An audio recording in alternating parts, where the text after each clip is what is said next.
Olá, bom dia. O A Notícia de Frente está no ar e a gente recebe hoje, numa entrevista especial, o secretário estadual de Fazenda, Rogério Galo. Bom dia, secretário. Bom dia, Nayara. Bom dia, Antero. Prazer estar com vocês aqui. Bom dia, Antero. Bom dia, Nayara. Bom dia, secretário Rogério Galo. Bom dia ao telespectador e telespectadora. Secretário, eu quero começar perguntando que na semana passada, na verdade, foi anunciado que o mês de novembro fechou com saldo positivo, com direito, inclusive, a um superávit. E esse 2019 foi um ano de ajuste fiscal, um ano que o governo de Mato Grosso fechou as torneiras, mas no fim do ano ele conseguiu acabar com o escalonamento, conseguiu pagar o 13º. Como que essa conta se fechou? Como que o governo do estado conseguiu ajustar um estado que, segundo o próprio governador Mauro Mendes, no começo do ano, disse que estava quebrado? Muito trabalho e muita responsabilidade, né?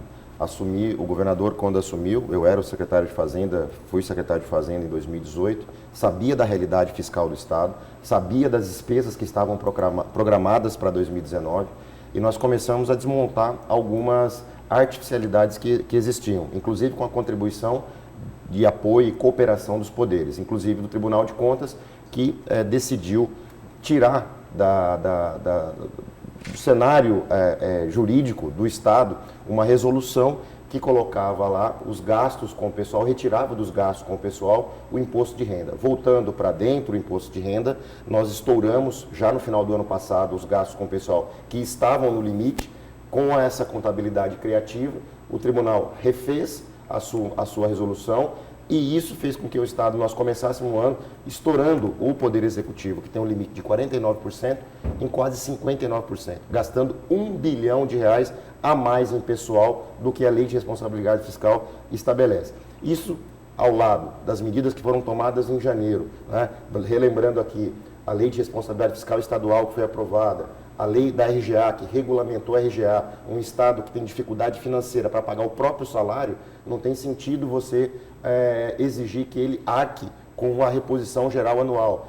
Com a lei do FETAB, que permitiu garantir ao caixa do estado quase R$500 milhões a mais nesse exercício aqui, fazendo correções no algodão, no milho que não havia e no FETAB sobre as exportações desses produtos. E também no meio do ano, em julho, todos vão se lembrar, a lei dos incentivos fiscais. Então, esse é um grande debate que permitiu que nós, então, controlássemos a despesa, sobretudo o crescimento da despesa obrigatória, pelo cumprimento da lei de responsabilidade fiscal, já que quando você está acima do limite de gastos com o pessoal, que a lei prevê que são os 49%, você não pode dar mais nenhum aumento. Nós tivemos uma greve, inclusive, todos vão se lembrar dos professores, em que nós demonstramos que não havia condições legais para dar aquele aumento. 2 meses e meio de greve, o Tribunal de Justiça assegurou que o governo, de fato, não poderia dar aquele aumento, não porque não queria, mas porque não tinha previsão legal, não havia possibilidade legal. Então, o servidor, todos nós, eu creio, que demos a nossa contribuição. Os servidores que tiveram a compreensão pelos problemas legais, seguraram. Os municípios também, ao longo do ano, que ficaram passivos de outros anos, e a gente fez uma pactuação, o governador pessoalmente fez uma pactuação para que todos os repasses desse ano fossem feitos e o do passado nós resolveríamos assim que tivéssemos disponibilidade. Enfim, foi um grande ajuste fiscal que permitiu controlar a despesa obrigatória, notadamente de pessoal, controlar o custeio do Estado, melhorar o caixa, receita, no combate à sonegação. O programa Nota MT é um sucesso, já estamos com 240 mil aí, cidadãos cadastrados, isso tem apoiado muito, são 240 mil fiscais que nos ajudam aí a pedir o documento fiscal, o CPF na nota, isso tem contribuído, tem reforçado o caixa, e também os ingressos de dinheiro no caixa do Estado nesse final de ano. Então, nós tivemos aí, só no CIRA, Antero, R$500 milhões em 2 acordos que foram celebrados. Isso é bom para o Estado, é bom para os municípios também. Nessa semana, nós já estamos repassando para os municípios um dinheiro extra de ICMS, do Índice de Participação dos Municípios, em torno de 110 a 115 milhões de reais, que isso vai ajudar também aí muitos prefeitos que estão em dificuldade para pagar o seu 13º, que é um trabalho nosso, da Secretaria de Fazenda, no CIRA, do Ministério Público, da Procuradoria, da Controladoria, garantindo o combate à sonegação e trazendo recursos para o Estado. Então, com todo esse conjunto de medidas, com responsabilidade e muito trabalho, nós conseguimos pagar o 13º, conseguimos trazer a folha do servidor público para uma data só no dia 10 e, mais do que isso, os nossos fornecedores, um compromisso que é quem estava ficando para trás. É importante deixar, sempre se faça os repassos dos poderes, paga a dívida do Estado, paga o servidor público e os fornecedores, o Estado acabava se financiando sobre ele, demorando 90, 120 dias para fazer o pagamento. Nós vamos começar agora um programa de regularização. Nosso objetivo é fechar o ano com todos os fornecedores nossos, no máximo com 60 dias de atraso, no máximo. E no ano que vem, logo no início, é chegar pelo menos aí a 30 dias, no máximo 30 dias. E aí a gente faz uma correção importante na trajetória do Estado. Está tudo consertado? Ainda não. Isso é como goteira, você tem que todo dia ir fechar o registro, não adianta. Ajuste fiscal é como em casa. Se você não cuidar, você perde novamente o controle das contas públicas. Então, nesse ponto, nós temos uma nova trajetória, temos que ter governança e responsabilidade para o futuro. E é por isso que o governador, inclusive, com o apoio da Assembleia, aprovou uma lei de responsabilidade fiscal estadual para que não existam os desmandos que já existiram em governos anteriores, em que se aprovam leis, Antero e Nayara, para ficar vigente aumentos salariais reais para 10 anos no futuro. Quer dizer, você não consegue saber como que a economia do país vai estar daqui a 6 meses, como você pode dar um aumento de 7,69% para ficar vigente por 10 anos. Quer dizer, é uma irresponsabilidade. Você cria expectativas em profissionais que depois o Estado não tem como cumprir. Foi exatamente o que aconteceu em Mato Grosso. E essa lei que foi aprovada em janeiro é uma lei complementar, a Lei de Responsabilidade Fiscal aqui no Estado proíbe governadores de editarem leis e darem aumentos para além dos seus mandatos. Se ele der aumento, ele tem que respeitar as leis vigentes, mas dentro do seu mandato. Ele não pode deixar nenhuma conta para que outro governo pague, sem saber e sem fazer qualquer estudo de impacto, de previsão, de cenário econômico, mesmo porque é impossível no Brasil, como eu disse, você projetar um período tão longo, com tanta estabilidade que a gente vive no Brasil e no mundo. Então, acho que esse conjunto de fatores aí fizeram com que o Estado colocasse o Estado numa nova trajetória, uma trajetória sustentável, e daqui para frente o nosso objetivo é não gerar mais déficits, como o Mato Grosso não vai gerar déficit neste ano, porque senão nós vamos ter mais receita do que despesa, e aí, Antero, quitar o nosso passivo, quitar o passivo que está para trás. Nós temos ainda aí em torno de 1,5 bilhão a 1,8 bilhão de passivos, com prefeituras, com fornecedores. Vamos quitar esses passivos e o Estado entra em equilíbrio fiscal. Eu só posso dizer que o Estado estará em equilíbrio quando nós quitarmos todos os nossos passivos. Quando nós olharmos para o nosso balanço do Estado e estiver verificado lá o seguinte: todos os restos a pagar que existem têm disponibilidade de caixa. Quer dizer, para cada R$1 que eu tenho de dívida, de despesa, que eu deixo para o ano seguinte, eu tenho dinheiro em caixa. Enquanto nós não tivermos assim, ainda nós não podemos dizer que estamos em equilíbrio. Mas posso assegurar, esse exercício de 2019, ele foi revolucionário nesse aspecto. As medidas surtiram efeito, nós estamos numa nova trajetória e daqui para frente é controlar o caixa, gerar superávites, quitar o passivo e colocar o Estado em equilíbrio, e esperamos que não tenhamos nunca mais gestões desastrosas que nos levem quase ao abismo. O senhor foi uma metralhadora de boas notícias. Vamos tentar compartimentalizar essas informações. Primeiro, o senhor disse que o gasto com o servidor chegou com o servidor e poderes, né?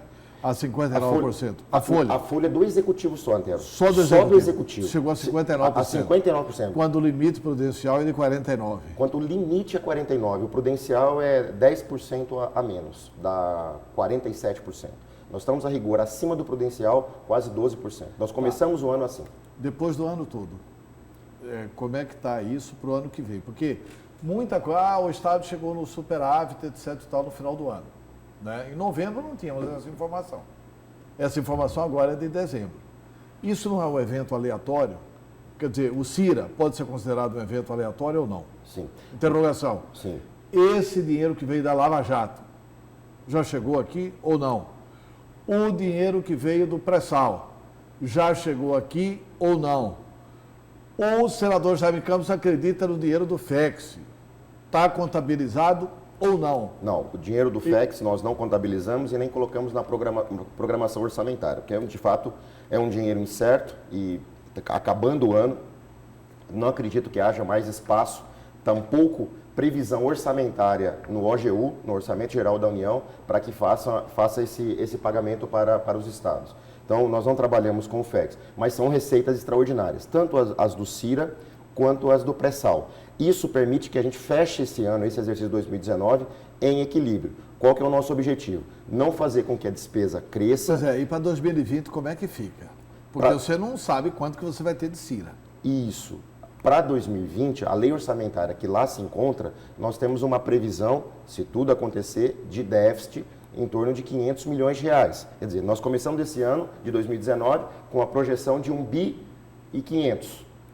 Vamos fechar com superávit. Quer dizer, estamos conseguindo diminuir o nosso passivo, com todas as medidas que foram adotadas. Significa dizer que já diminuiu esse déficit previsto Já para diminuiu, 2020. Isso é estrutural. Para 2020, 1 bilhão a menos.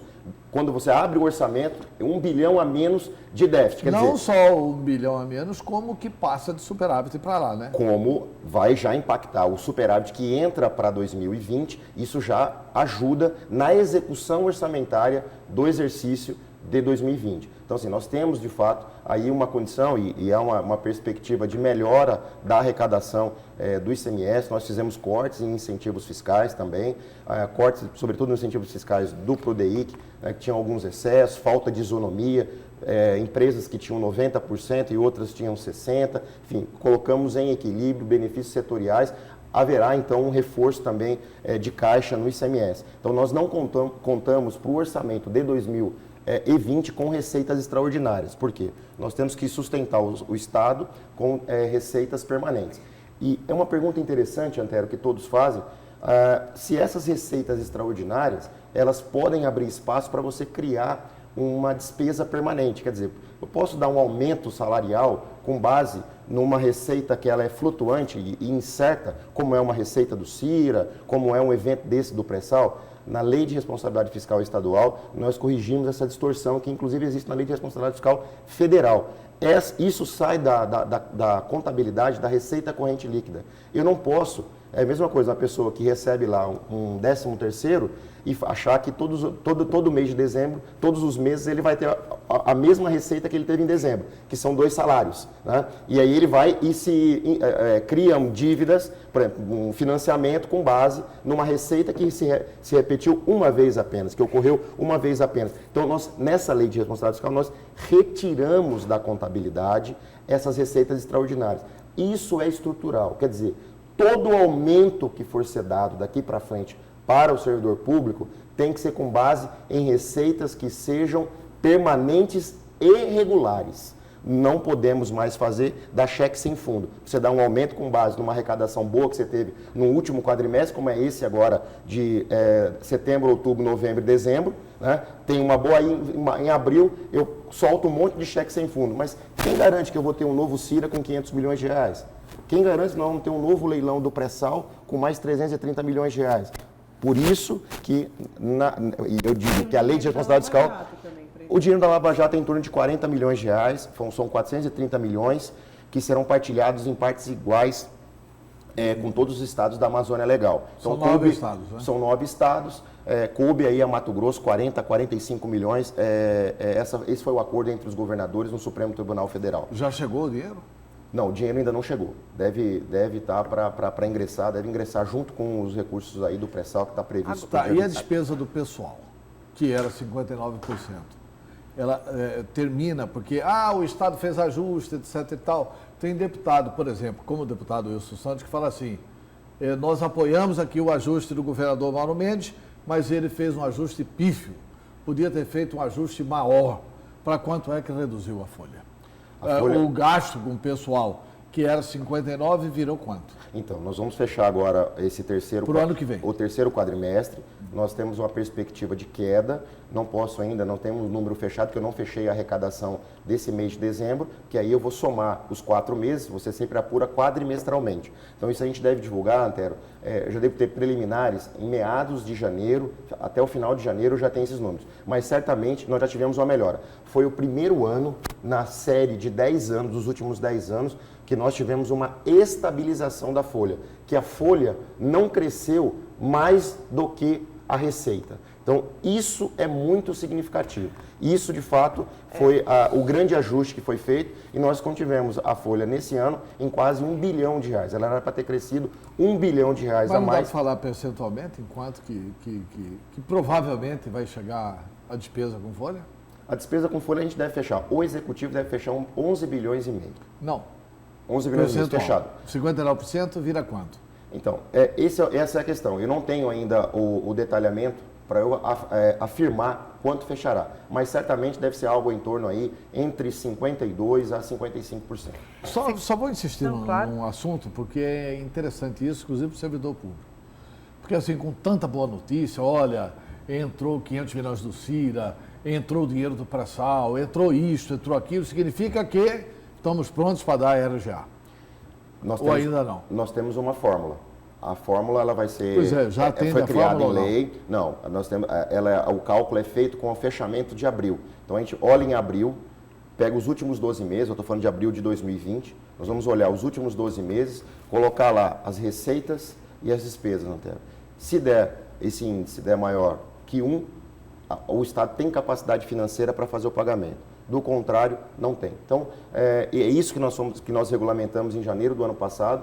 Nós esperamos atingir, com essas melhorias todas, esse índice, mas se ele não ocorrer, ele fica prorrogado para o momento que nós tivermos as condições fiscais. Porque, de novo, não adianta dar os aumentos e não conseguir pagar. É o que eu estou dizendo, por exemplo, de estados como o Rio Grande do Sul.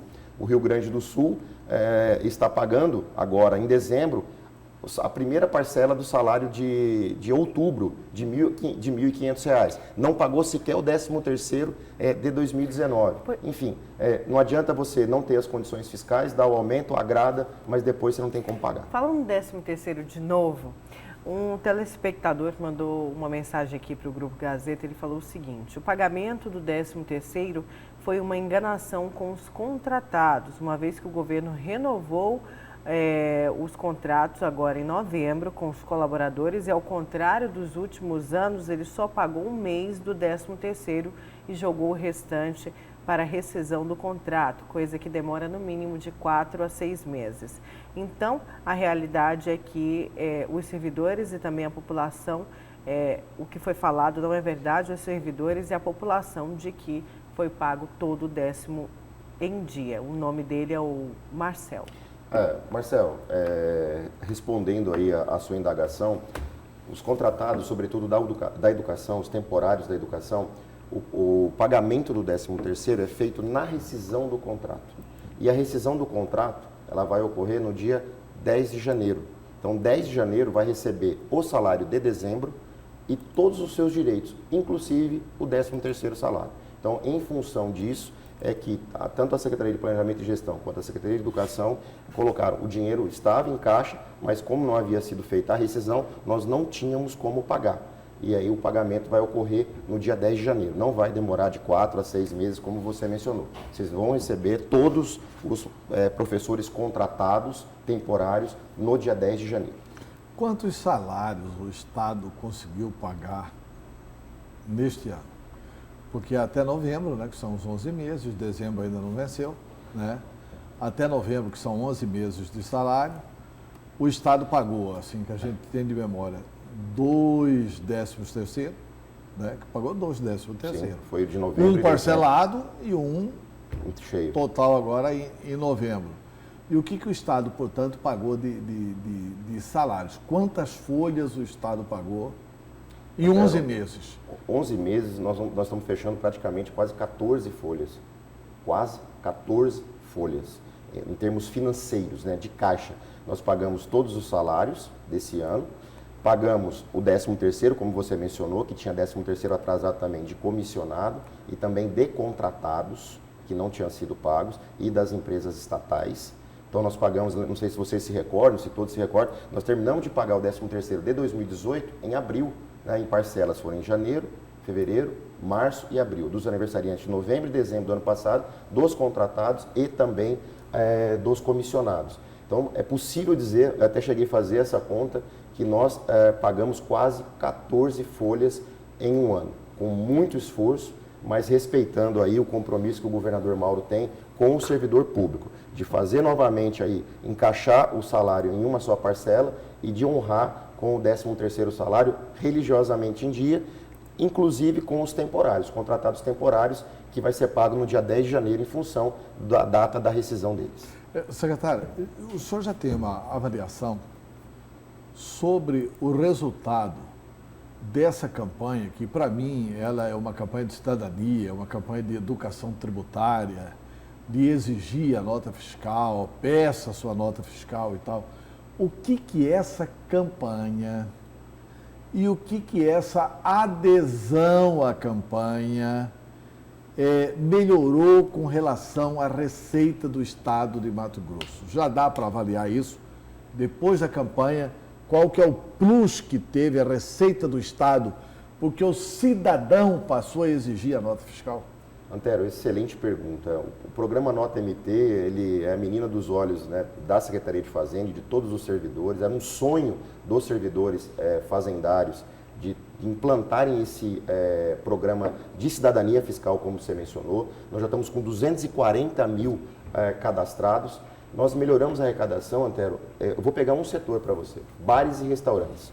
Só em bares e restaurantes, em 6 meses, nós arrecadamos mais do que foi arrecadado no mesmo período de 2018, 20 milhões de reais. Só em bares e restaurantes.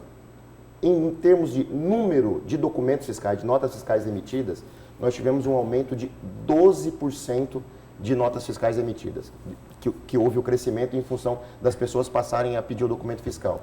Estabelecimentos, porque você tem que ter lá o cadastro, né? É um software com o emissor de nota fiscal ao consumidor. Nós tivemos um aumento para quase 20 mil novos emissores, quer dizer, empresas que às vezes nem tinha a nota fiscal ao consumidor, nem oferecia nota fiscal e nem tinha, porque ninguém exigia, né? Nós tivemos um salto gigantesco, quase 20 mil já estabelecimentos emissores de nota fiscal ao consumidor. Então, assim, nós estamos... já demonstrou o resultado, já demonstrou que veio, ele se paga em função da premiação que nós damos, tanto para as entidades filantrópicas como para os participantes. E para o ano que vem nós estamos muito otimistas com o programa que, fazendo aí a modificação da nossa tributação do ICMS, que antes era pela entrada e era um grande benefício fiscal que se dava, né?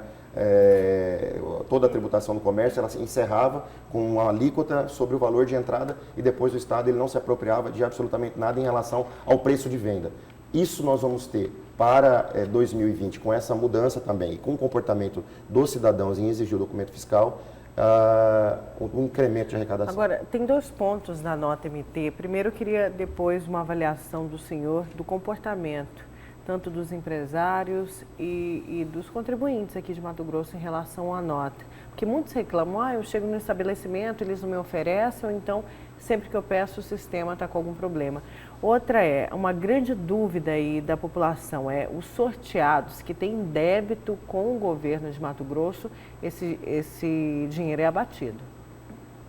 Faltou um esclarecimento maior nesse ponto, sobre esse ponto? Bom, é abatido porque a lei assim o prevê, né? Se ele tem débito com a secretaria não pode pagá-lo. Isso acontece também em outros programas, em outras relações que o Estado tem com o contribuinte. Se ele tem débito, ele acaba não recebendo a bonificação, o prêmio. Então, isso tem uma previsão legal, de fato, está explícito lá nas condições do programa, no aplicativo, e se ele tem algum débito, fica retido, ele não recebe. Não há o abatimento, né? Mas ele não recebe o valor do prêmio e em 90 dias isso prescreve. Então ele teria que pagar a dívida e receber o prêmio. Então esse dinheiro do prêmio não vai para pagar a dívida? Não vai. Se ele não paga, ele perde inclusive ele perde o prêmio que tem lá. A lei estabelece que em 90 dias, se ele não recebe, se ele não retira o prêmio... não abate a dívida dele, não? Não abate. Eu achei também que abatesse. Aliás, muita gente acha, né? Não abate porque não tem a previsão de compensação. né? É algo até que a gente está estudando, porque tem algumas não pessoas... Não dá para mudar a lei porque é justo, né? É justo, Pelo é menos razoável. vai diminuir, né? Eu já demandei a equipe O cidadão pra... teve sorte e tal, vai diminuir um pouco a dívida dele. Diminuir a dívida dele. Eu até acho que é justo, Antero, e vamos propor isso agora, a Assembleia entra em recesso, a gente vai só votar a lei orçamentária agora no início de janeiro, mas eu creio que para início de fevereiro a gente vai encaminhar alguma coisa nesse sentido, que é uma demanda que tem surgido para nós. Muitos contribuintes acabam, às vezes, está devendo um IPVA de um ano, ele ganha lá R$500 e não consegue receber, e também não consegue pagar, enfim, não consegue parcelar, embora possa parcelar em boas condições, mas acaba não fazendo, e ocorreu já de cidadãos que perderam a premiação por não terem recebido dentro do prazo de 90 dias. O comportamento dos estabelecimentos, né, que você também perguntou, nós temos tido aí uma boa aceitação, a Federação do Comércio, inclusive, assina conosco um termo de cooperação técnica, para que eles nos ajudem na massificação dessa informação, da difusão da informação em todos os estabelecimentos comerciais de Mato Grosso. O presidente, o Júnior da Verdão, nós temos aí com ele uma parceria boa em relação a isso e nós esperamos que, inclusive para fazer a divulgação, como as lotéricas fazem a divulgação, essa lotérica aqui teve um ganhador, né, da Loto Fácil, da Mega Sena, enfim. Nós vamos fazer o mesmo com relação aos estabelecimentos. Esse estabelecimento é pé quente, já tantos clientes já ganharam no programa Nota MT. Enfim, é uma forma aí de impulsionar as adesões. Nós temos uma meta de atingir aí pelo menos 1 milhão de cadastrados no Nota MT. Nós já temos 1/4 disso em 6 meses. Nós vamos chegar lá. Olha, vamos para o nosso primeiro intervalo. Na volta a gente continua conversando com o secretário de Fazenda de Mato Grosso, Rogério Galo.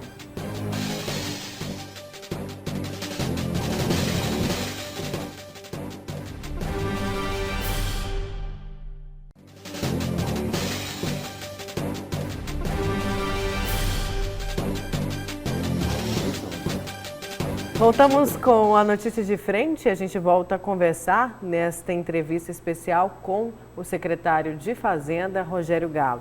Secretário, a gente falava no bloco anterior sobre essa expectativa, o superávit do governo do estado. O senhor falava que ainda tem dinheiro para entrar. Daí alguns telespectadores questionam, né? Mas o secretário, o que ele não fez de certo no governo Pedro Táxi, porque foi secretário do Pedro Táxi, que ele fez diferente no governo Mauro Mendes que deu certo? Olha, Nayara, o primeiro que... O antigo governo já estava condenado? Em 2018 foi um ano eleitoral, então nós já tínhamos ali restrições em função da política e em função do calendário eleitoral. Então assim, como você vai fazer um ajuste, como nós estamos fazendo aqui em Mato Grosso, controlando a despesa obrigatória, notadamente o crescimento da folha, como eu falei no bloco anterior, 11 bi e 600 é o que está estimada a nossa folha do Executivo nesse exercício de 2019. Como que você vai fazer um debate desse em meio a um ano eleitoral, né? Então, assim, já foi um momento de muita dificuldade. Só para se ter uma ideia, em 2018, nós arcamos com o crescimento da folha em 2018 de R$1 bilhão em relação a 2017. Mas aí assim... De decisões que impactaram o exercício de 2018. Então assim, nós não podemos dizer daquilo que não foi feito. Mas eu digo... O governador Pedro Táxi foi condescendente desde o primeiro dia do governo. Por exemplo, essa avaliação que o senhor faz aí, dá, olha, 7,69% de reajuste anual por 10 anos, sem saber como é que vai se comportar a receita, de ganho real do salário. Ganho real. Que era RGA mais 7,69%. Chegou um ano, Mantero. Tudo bem. Chegou um ano em 2016 que o aumento foi de 20%. Tem uma situação que nós não podemos debitar para o cidadão José Pedro Táxi, que ele não conhece direito. Ele conhece direito até mais que o senhor. Que o senhor também é um exímio conhecedor do direito, procurador do Estado, etc. e tal, mas o Pedro Táxi é um craque do direito. Quer dizer, como é que ele não toma providência nenhuma desde o início do seu mandato? Quem foi tomar providência agora foi Mauro Mendes. Sim. Enfim, e aí não adiantava. Aí assim, o senhor é ad nutum com Mauro Mendes, claro, como era ad nutum com Pedro Táxi. Perfeito. Né? que pode ser demitido, é cargo de confiança. A qualquer momento. A qualquer momento. Então, assim, o ex-governador não tomava essa providência. Ele assistiu toda a generosidade praticada por Silval Barbosa, porque era corrupto, tinha que fazer essa generosidade para tentar diminuir a ira contra ele. Assistiu tudo isso e o Estado chegou aí. Decisões tinham que ter sido tomadas no início do mandato, enfim, haviam as condições... Não é só quando o senhor já estava na Secretaria de Fazenda. É isso que é importante deixar claro. Em 2018, a gente já estava no último ano de mandato e no ano eleitoral. Enfim, que decisões que já tinham sido tomadas impactaram aquele exercício. Como eu disse, só em 2018 a Folha cresceu R$1 bilhão em um ano, mais do que todo o crescimento da receita de ICMS. É um mês de ICMS de arrecadação até. Cresceu em um mês de arrecadação, foi o que a Folha cresceu em 2018. Quer dizer, eu concordo com a avaliação de que em 2015 tinha-se um bom diagnóstico, tinha uma boa equipe, mas de fato acho que faltou ali tomar as decisões que agora foram tomadas e foi feitos os encaminhamentos necessários. Uma delas é fazer o debate sobre essa questão do aumento da educação. É um aumento justo, porém, se você está com o estouro da lei de responsabilidade fiscal, você não pode implementar. Foi isso que o Tribunal de Justiça acabou de decidir. Houve uma greve, ficaram 2 meses e meio paralisados, e nós argumentando na mesa de negociação quase todos os dias com o Sintep, dizendo, nós não temos as condições legais. Foram ao Judiciário, o Judiciário disse o quê? Realmente não pode dar, porque a lei de responsabilidade fiscal, ela sobrepõe a lei que deu o aumento. No momento de você fazer a implementação do aumento, da parcela, você tem que verificar se está enquadrado ou não na LRF. E a gente estava fora. E o Judiciário está? O Judiciário foi e nos deu ganho de causa. Ganho de causa ao governo dizendo, olha, de fato, não pode fazer a implantação se você está estourado. Se tivesse feito isso lá em 2015, nós teríamos aí uma folha pelo menos uns 2 bilhões menor. Pois é. E como é que está essa lei hoje? Amanhã, diante da nova lei de responsabilidade fiscal que o Estado aprovou, essa lei sobreviverá? Ou a lei complementar 510? A lei que garantiu os 7% de ganho real e tal, todo ano. Antero, bom, vamos separar. Ela está vigente e nós temos que verificar em cada momento de implementação se os requisitos estão presentes. Qual é o principal requisito? Se está dentro dos 49% que o Executivo está autorizado a gastar da sua receita com o pessoal. Se estiver acima, não implementa. Foi isso que decidiu o Tribunal de Justiça e o próprio Tribunal de Contas. Agora, há uma ação direta de inconstitucionalidade também, por isso que eu separo. Para o governo está vigente, mas há uma ação direta de inconstitucionalidade proposta pelo Procurador-Geral de Justiça em tramitação no nosso Tribunal de Justiça aqui. Em que se discute a constitucionalidade. Se você pegar o processo legislativo, não havia nenhum estudo de impacto. E você sabe, conhece direito, conhece a Constituição, conhece a Lei de Responsabilidade Fiscal, você sabe que tem que ter estudo de impacto quando você dá um aumento, para saber se você tem receita para suportar aquela despesa. E não há qualquer estudo. O promotor... Você pode criar despesa dizendo de onde vai sair o dinheiro. Ou de onde vai sair o dinheiro. Como que você vai ter condição de fazer isso para 10 anos? Antero, o plano plurianual, o máximo que um Estado tem de planejamento orçamentário, financeiro e finalístico nas políticas públicas são 4 anos. Como que você dá um aumento que vai pegar 2 PPAs, aliás, 3 PPAs, você não tem nem estimativa de receita para 10 anos. No máximo que você projeta a receita é para 4 anos. Então, quer dizer, há essa ação direta de inconstitucionalidade proposta com esses fundamentos que eu mencionei, que o Tribunal de Justiça vai ter que decidir. Se decidir, aí derruba a lei. Mas do lado do Executivo, a lei está vigente, nós vamos observá-la. Agora, respeitando a lei de responsabilidade fiscal. Porque não adianta, e falando diretamente com o servidor, com os professores, é inútil achar e até seria atentatório à própria inteligência a gente fazer implementações e chegar ao cúmulo de não conseguir pagar o próprio salário. Eu repito, e vou falar novamente aqui, gente, Rio Grande do Sul, eles terminaram de pagar o 13º de 2018, agora em dezembro de 2019. Então, quer dizer, nós queremos chegar a esse estágio? Não. Então, por isso nós precisamos ter responsabilidade com o dinheiro público. E responsabilidade com o dinheiro público é gastar o que se pode gastar em cada área e respeitar isso religiosamente. É o que nós vamos fazer e o que nós temos feito. Agora, secretário, falando desse respeito com o dinheiro público, desse momento positivo que o governo fecha o ano, a pergunta que fica para o próximo ano, vai sobrar dinheiro para o VLT? Nayara, essa é a pergunta de $1 milhão, né? Ou de $1 bilhão de dólares. Se fosse de $1 bilhão, já pagava, né? A Enfim, continuidade. há um estudo que está em curso, ele é capitaneado pelo secretário Marcelo de Oliveira e pela Secretaria Nacional de Mobilidade Urbana, né? Esse estudo ele vai indicar a viabilidade do VLT, né? Está sendo feito um estudo de origem e demanda. A gente sabe que aqui a nossa cidade ela perde passageiros a cada dia, e pela própria dinâmica aqui da nossa cidade, enfim, e pelo incentivo que foi dado ao longo dos últimos anos. Eu estou explicando por que está tendo fuga. Quando o Mauro assumiu a prefeitura em 2013, nós tínhamos de passageiros aí diariamente circulando pelo sistema em torno de 420 mil.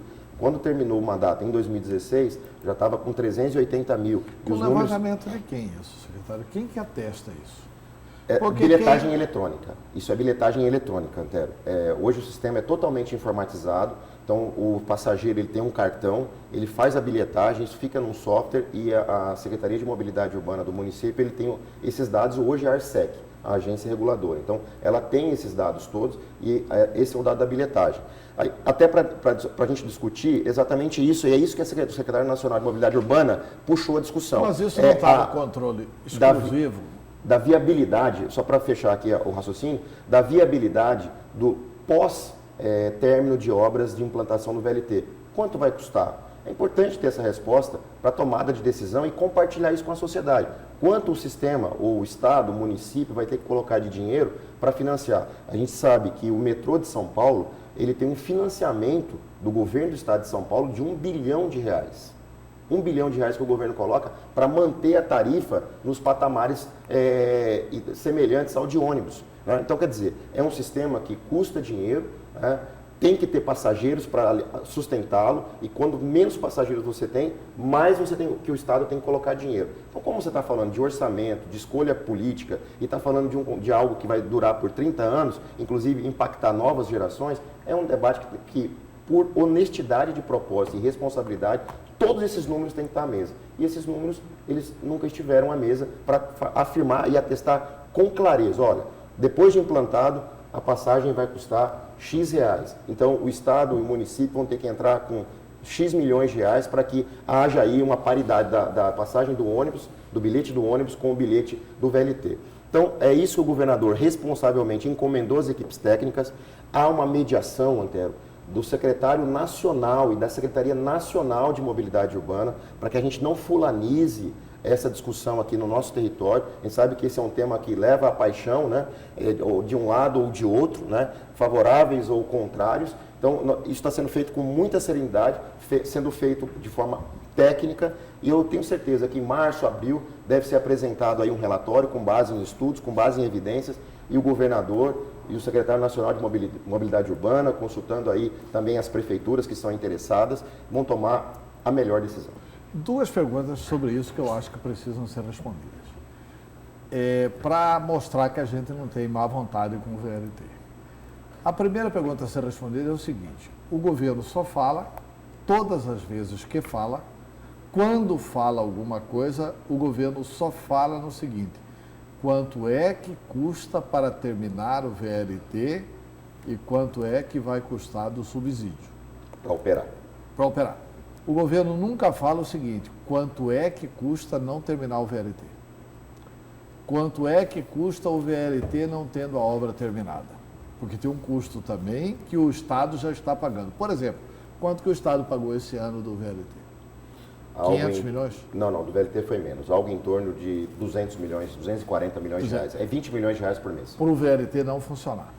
Isso, só para explicar aqui ao nosso telespectador, que é o empréstimo que o Estado fez junto à Caixa Econômica, com recurso do BNDES e com recurso do Fundo de Garantia por Tempo de Serviço. Portanto, está caríssimo não terminar o VLT. Não terminar o VLT significa isso. E a outra questão é o seguinte: aí é o número que o Estado vai buscar, né? Quanto é que vai custar o subsídio anual? quanto é que o Estado vai ter que pagar de subsídio. Será só o Estado que dará esse subsídio? Ou as prefeituras de Cuiabá e Várzea Grande também darão? Como é que vai ser pago esse subsídio? Porque eu já ouvi cálculos, não sei tirados de onde, números talvez achados na rua, de que vai ter um subsídio de 50 milhões por ano. Pode ser que mais um pouco, menos um pouco. Mas peraí, se for isso é pouco. 4 milhões por mês? Se for isso, está pouquinho. Quanto que é o... Mas não há nenhuma evidência, né? Mas quanto que é o subsídio que nós damos para a cerveja? A renúncia fiscal é uma renúncia bem maior que isso.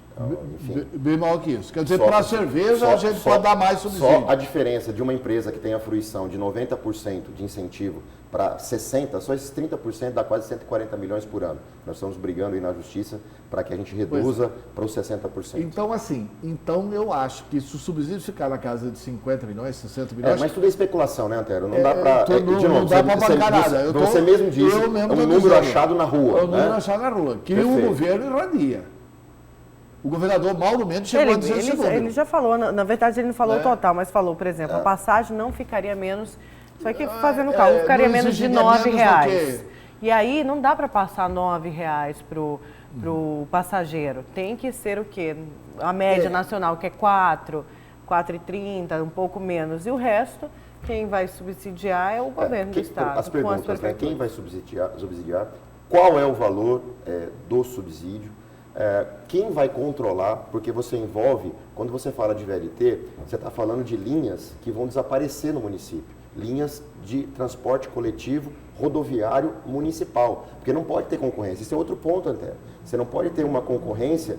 Você, por exemplo, está vindo pela Fernando Correia com o VLT, você não pode ter na Avenida das Torres uma linha de ônibus indo do pé da 90 para o centro. Porque senão você retira passageiro do VLT. Você não pode ter concorrência. Portanto, os municípios, eles têm que estar dentro. Então, veja que essa articulação regulatória tem que estar muito bem definida, porque se um município fala, não, vai ter uma linha de ônibus que sai do pé da 90 e vem ao centro pela Avenida das Torres. Quer dizer, você está ali tirando passageiros do VLT e, ao mesmo tempo, o inviabilizando na sua operação, tornando ainda mais cara a sua manutenção. Você vê assim, tem uma estrutura também regulatória e é tudo isso, são essas perguntas, Antero, estão colocadas para essa comissão da qual eu faço parte, pelo Secretário Nacional de Mobilidade Urbana. São todas as perguntas. Quanto vai custar? Quem vai fazer essa articulação? Vai ser um consórcio? Vai ser a agência metropolitana? Vai ser a nossa AGER? Quem vai fazer essa regulação? Tem que fazer, porque envolve 3 autonomias. Envolve a autonomia do Estado, envolve a autonomia municipal do município de Cuiabá e de Várzea Grande. Veja, e por que envolvendo? E o investimento que o Estado colocou foi de R$1,5 bilhão de reais. E por que envolvendo a autonomia do município de Cuiabá e a autonomia do município de Várzea Grande, os municípios de Várzea Grande e Cuiabá não são chamados para... Foram chamados. O prefeito disse que não. Reclama sem razão. Não, foram chamados. Se ele está dizendo isso, é sem razão.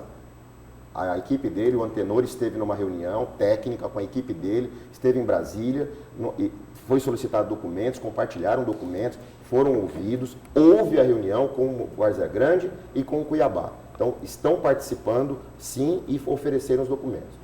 Não confere com a realidade se o prefeito fez essa afirmação. Talvez tenha feito a afirmação antes da visita, do convite que foi feito ao secretário dele aqui, ao secretário Antenor. Está sendo estudado nesse plano de negócios do VLT também a possibilidade, porque assim, o Estado não vai tocar isso, não vai criar uma companhia estadual de transportes urbanos entre Cuiabá e Várzea Grande. Não tem o menor sentido. Não tem o menor sentido. Então vai licitar isso.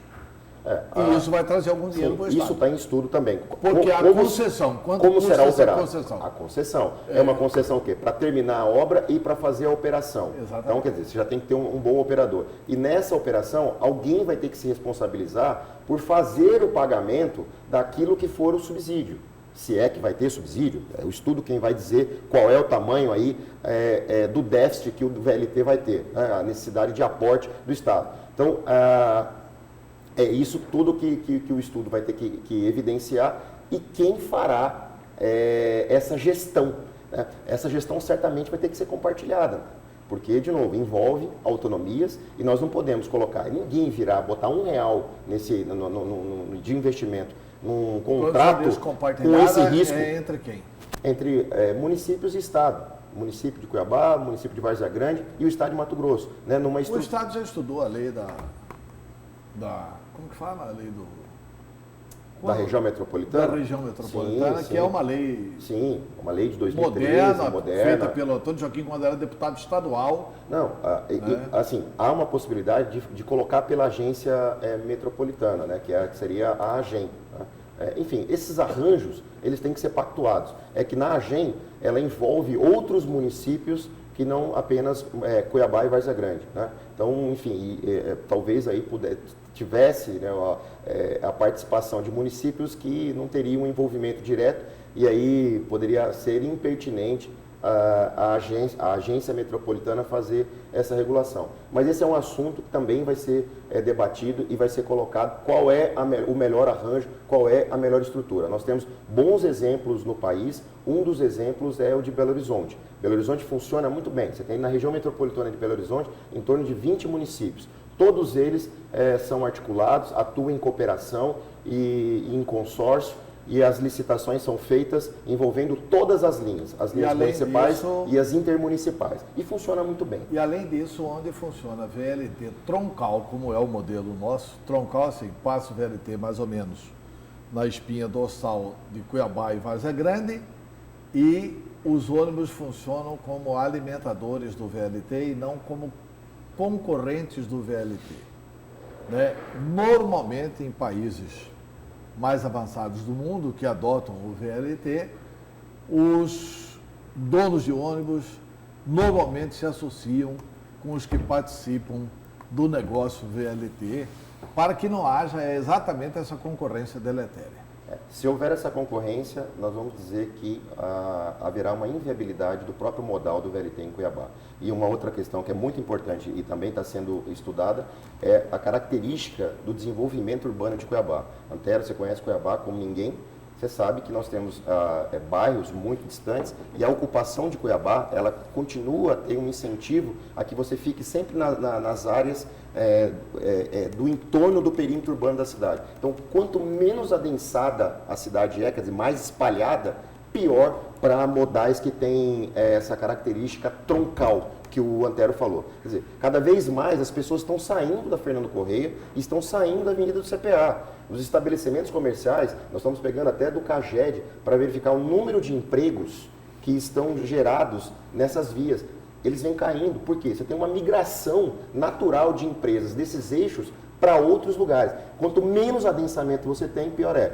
Você já deve ter visitado cidades aí pelo mundo em que tem o VLT, que você sabe, o VLT ele passa em regiões em que tem uma grande densidade. Essa foi uma das maiores críticas. Cuiabá, a gente sabe para que foi feito o projeto. Bom, enfim, mas por isso que agora a gente está corrigindo, Nayara, fazendo os estudos para ter tudo mapeado. Porque isso é, inclusive, para viabilizar o VLT, não é o VLT de 2020, 2021 até, para viabilizar, se essa for a decisão, viabilizar o VLT com um programa de desenvolvimento urbano na cidade, que já dialogar, futuro, inclusive, né? Com o plano diretor de Cuiabá, com o plano diretor de Várzea Grande, que você não pode continuar com uma política que afaste as pessoas desse modal de transporte. Agora, secretário, falando de um outro assunto, até mesmo para o nosso telespectador... Esse assunto do VLT é empolgante, né? É empolgante, a gente ocupa quase um bloco inteiro. Até para o nosso telespectador entender melhor, não saindo muito dessa questão de mobilidade, falar das taxas do Detran. A população não entendeu o que foi reajustado, quantas taxas foram criadas e, principalmente, quanto isso vai pesar no bolso da população, de quem precisa, de quem tem um veículo aqui com a placa de Mato Grosso. O deputado Lúdio Cabral chegou a dizer que algumas taxas foram reajustadas em 400%, e de que 36 novas taxas foram criadas. Mas o governo disse que, na verdade, houve uma redução de 76%. Explica para a gente. Sim, se você pegar os valores todos que eram cobrados pelas taxas, houve extinção de inúmeras taxas também por alguns serviços. Então, teve extinção e teve aumento e teve reajuste. Então, se você pegar os valores e somar o que você tinha antes com o que você tem depois da lei, você teve ali de fato, uma redução.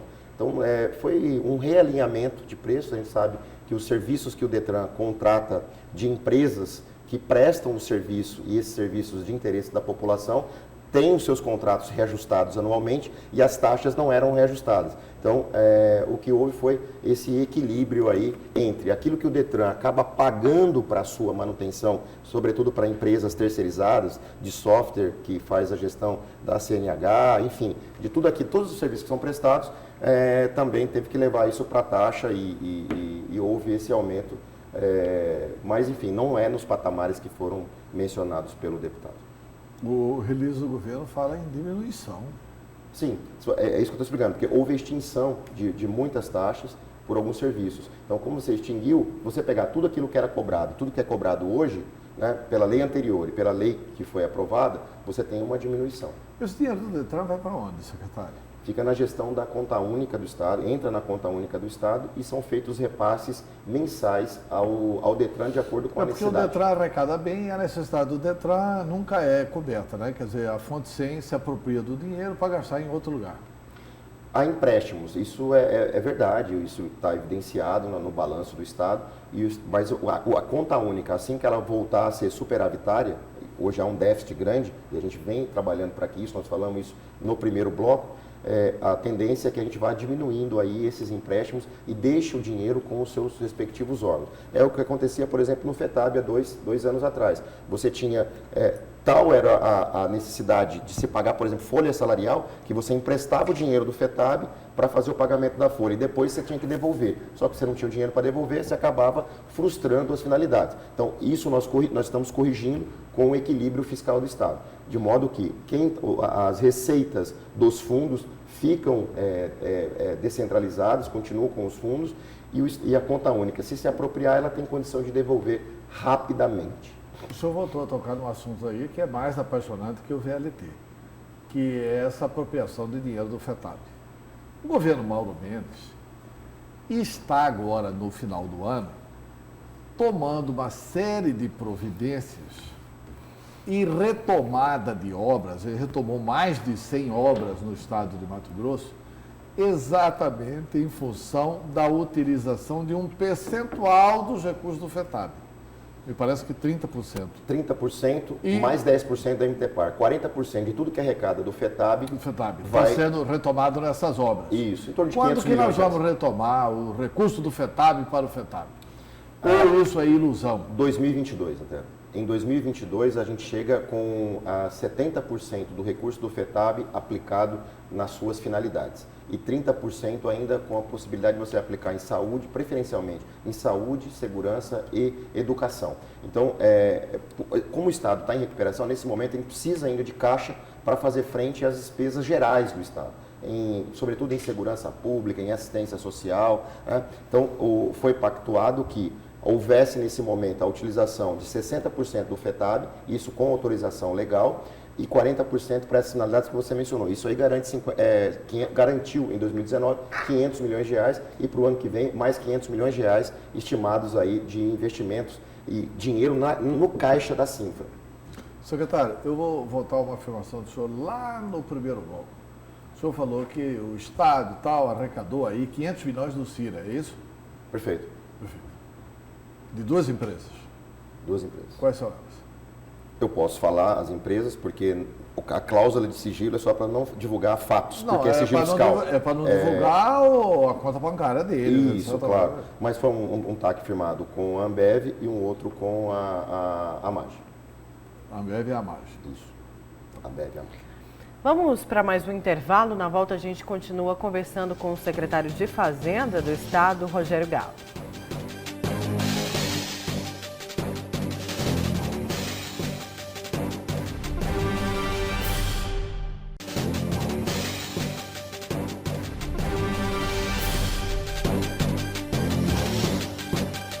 Voltamos com a notícia de frente e a gente volta a conversar com o secretário de Fazenda do Estado, Rogério Galo. Secretário, nós chegamos ao final do ano com esse superávit que o senhor anunciou em função de algumas receitas extras. O ajuste que o Estado fez e essa mini reforma que o Estado fez que alguns setores dizem que não foi mínima e coisíssima nenhuma, que foi maxi reforma tributária. E que, portanto, a população vai sentir isso no ano que vem. Quer dizer, porque teríamos, então, inflação aumentada em Cuiabá. Mas, assim, qual que é a expectativa? A Receita sobe mais ainda?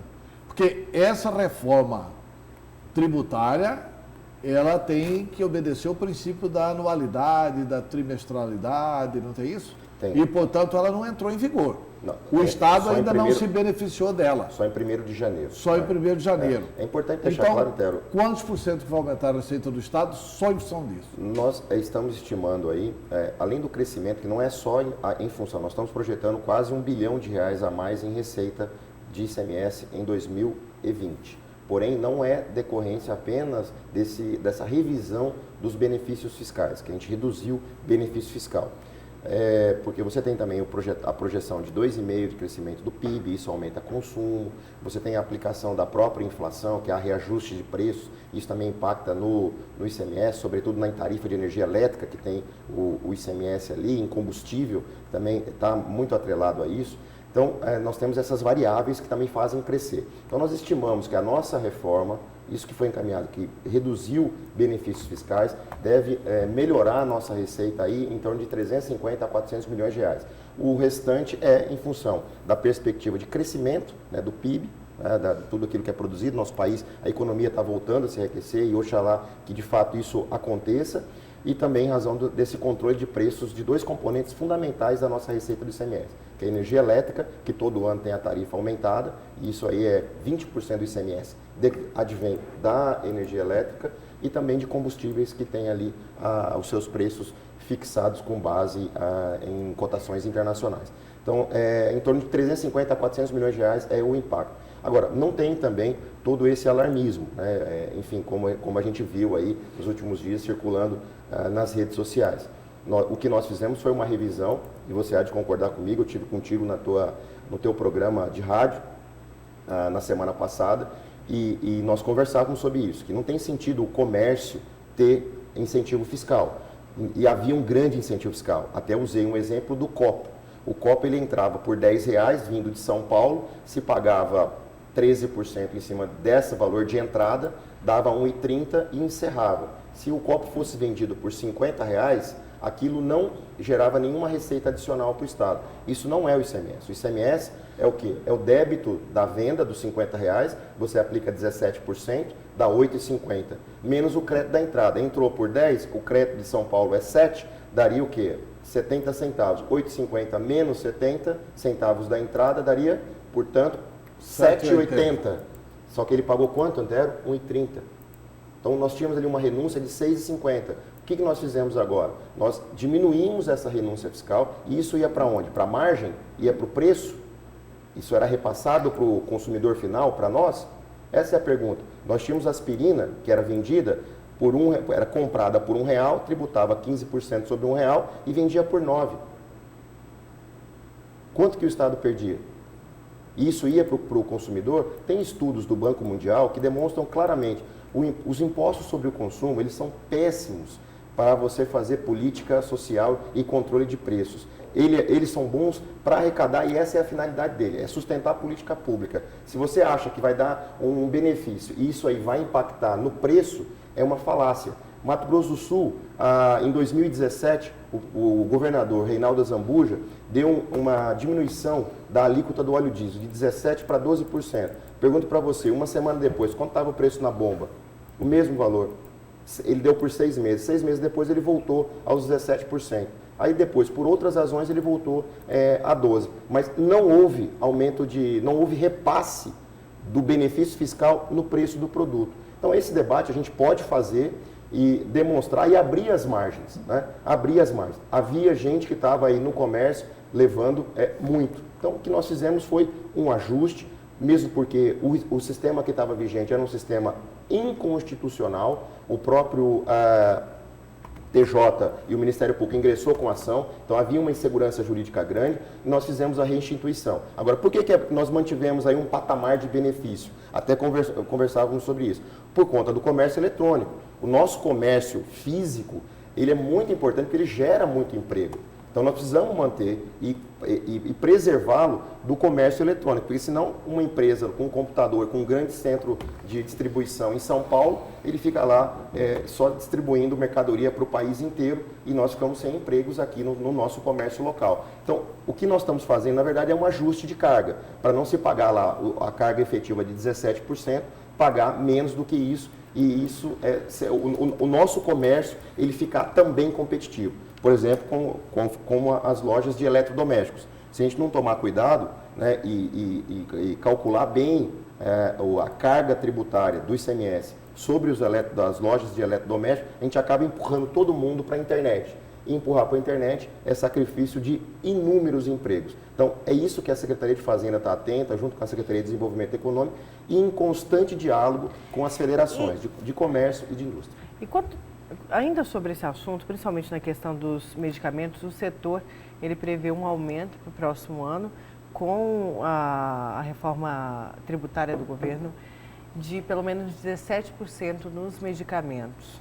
E isso a gente sabe que reflete em quem ganha menos, principalmente nos aposentados, que aí gastam quase toda a aposentadoria com medicação. E se fala muito disso, que na verdade o projeto ele foi para prejudicar as farmácias, prejudicar a população, porque não tem como esse empresário não repassar esse valor. Não é verdade, né?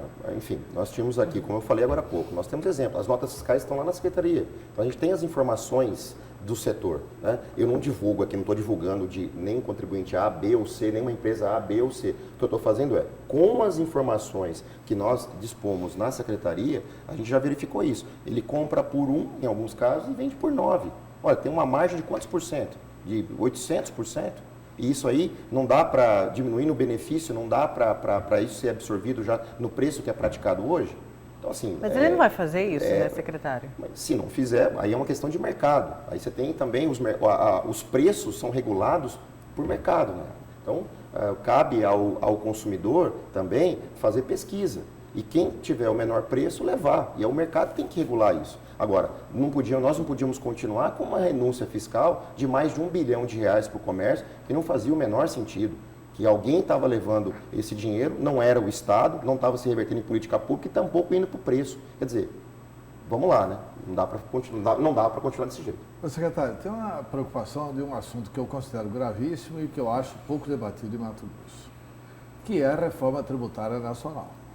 Perfeito. É o assunto que vai ser debatido lá, mas que vai mudar a vida do Brasil e pode mudar a vida nossa, inclusive para pior, se não estivermos atentos ao que vai acontecer na Câmara e no Senado. Eu tive a oportunidade de ser tanto deputado federal quanto senador. E a coisa que a gente mais sentia falta lá era de apoio da Secretaria de Fazenda do Estado para discutir os temas econômicos. Porque quem conhece como é que isso vai repercutir na economia do Estado é o secretário de Fazenda e os técnicos, que são extraordinários e que lhe assessoram lá na Secretaria de Fazenda. Perfeito. Esse IVA, Imposto de Valor Agregado, assim, agora vai ser o imposto no consumo. No destino. No destino. Isso. Isso não é consolidar São Paulo como grande estado da nação. Por exemplo, como é que nós vamos competir com São Paulo? Nós temos 3 milhões e 500 mil habitantes. São Paulo tem muito mais que isso na capital. É verdade. Quer dizer, então assim, não é concentrar demais o benefício nos estados mais populosos? Como é que isso está sendo discutido com a bancada? Não é preocupante isso? Muito preocupante. Eu faço parte de uma comissão de secretários de Fazenda representando o Centro-Oeste. Você tocou num ponto que eu acho que está sendo muito pouco debatido, inclusive na imprensa, Antero. Eu tentei puxar já esse assunto por aqui para que a gente construa aí um discurso que é muito importante, que nós tenhamos aí o Estado, né, e os pensadores, quem forma opinião, tenha uma posição firme sobre esse assunto. Você fazer essa transição do ICMS, que iria para um IVA, que é o Imposto sobre Valor Agregado, exclusivamente no destino, nós temos o IVA em 180 países, Antero, que é o Imposto sobre Consumo Clássico, e ele sempre é no destino, né? Porém, nesses outros países, há uma característica, Os estados, eles têm uma similaridade.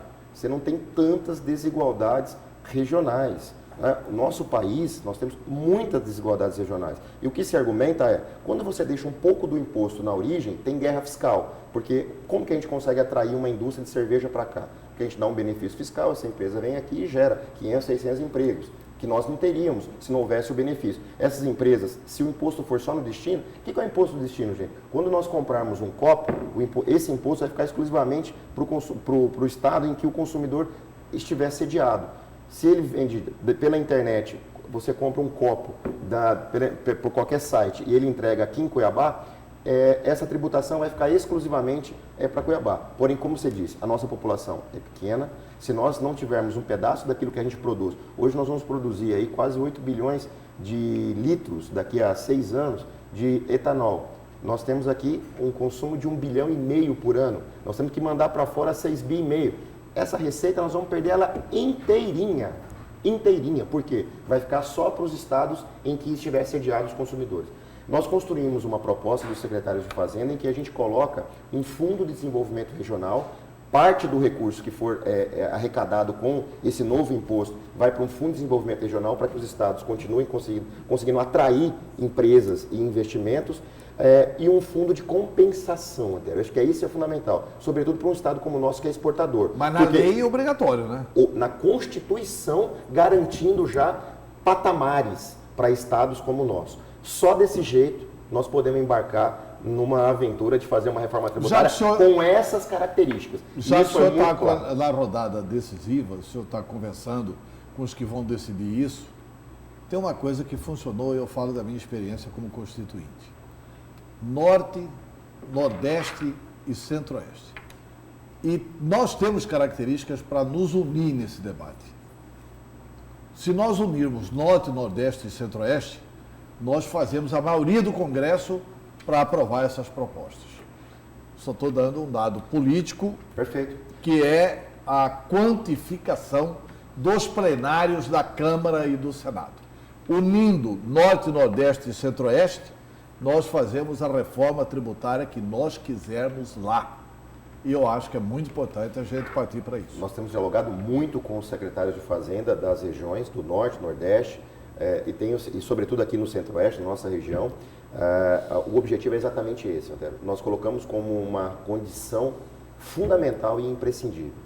Só vamos entrar no IBS, no destino, o que nós perderíamos receita, se houver o Fundo de Desenvolvimento Regional e um fundo de compensação, claro que estabeleça os recursos que virão para Mato Grosso para nos compensar. Do contrário, é uma aventura que pode levar Mato Grosso para o buraco. Secretário, muito obrigada pela sua vinda aqui na Notícia de Frente. Eu que agradeço aí, Nayara e Antero, desejo a todos, aproveitando aí já, se aproximando do ano novo, né, um grande ano, um ano de muito sucesso, muita alegria, de muita saúde a todos os telespectadores e para vocês também. Obrigada, secretário, para você também. Obrigada, Antero. Obrigado, Nayara, secretário, telespectador, telespectadora, grande ano para todos nós. Para todos nós. Muito obrigada, você fica agora com o Jornal da Manhã.